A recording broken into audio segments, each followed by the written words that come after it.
Welcome to Subatomic Workshop. Today I'm making Harry Potter etchings on a small glass jar for my wife.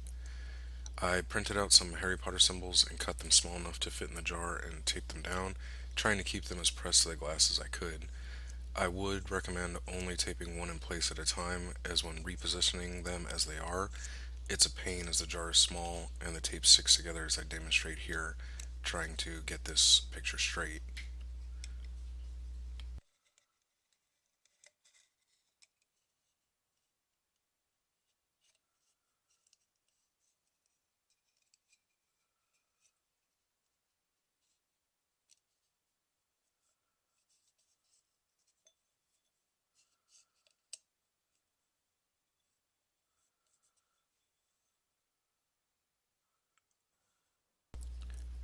Here they are taped down on the Harry Potter logo.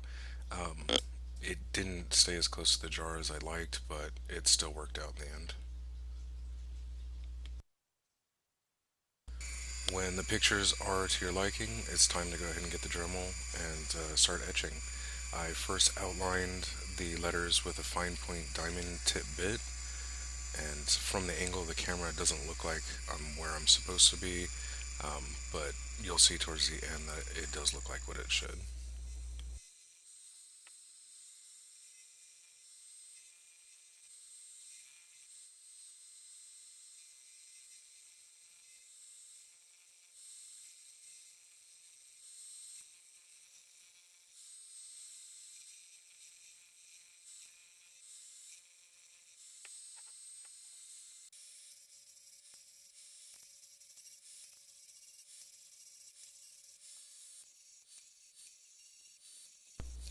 After finishing the outline, I went around the outline with a medium ball tip to start to bring the etching out further from the outline. It was small enough to get into the small spaces and get a little bit of etching done without, going over the line into the letters.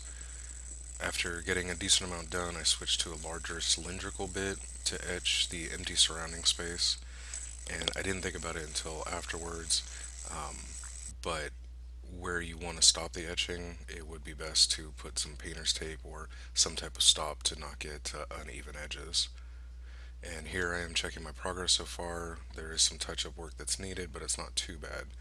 I went back to the fine tip bit to get close to the outline and try to make sure I didn't mess up and go into the letters.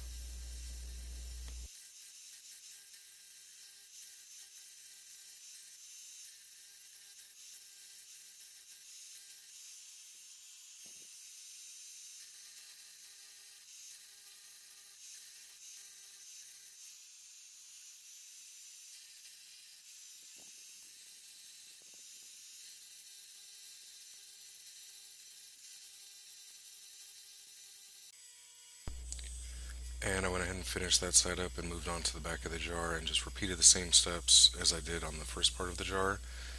This picture is of the three little stars that are on each page of the Harry Potter books.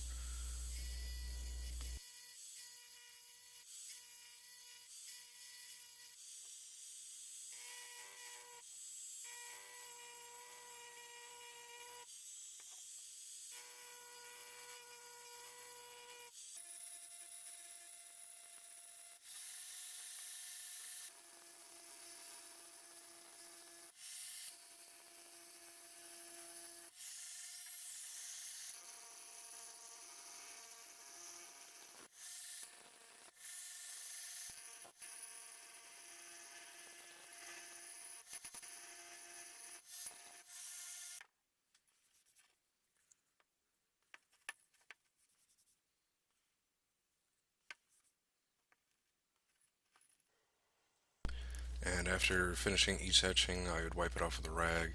I blew it off with compressed air and then ran it under water to get all the fine glass dust out of all the crevices. Here I'm showing why I decided not to do these pictures. Trying to keep an even thin circle around the 9 3/4 sign would have been very difficult, and I don't have that much confidence in my abilities. And for the Deathly Hollows, it didn't have the black square around it in the picture I saved, but when I printed it, it did. So I would have had to freehand a line to match the outside of the triangle. Once again, I'm not that good, so I decided to leave it as is for the moment until I figured out if I would do anything else or not. And I did go ahead and test this with both LED candles and regular candles, and I do think the regular candle looks much better. And as you can see in the last shot, when it's dark, it throws whatever image is on the back of the jar onto the wall. The LED doesn't show that much at all. So if you do plan on keeping it facing one way, you could flip the back image so it shows correctly, or choose a neutral picture like I have of the stars, and it's not very noticeable that it's backwards.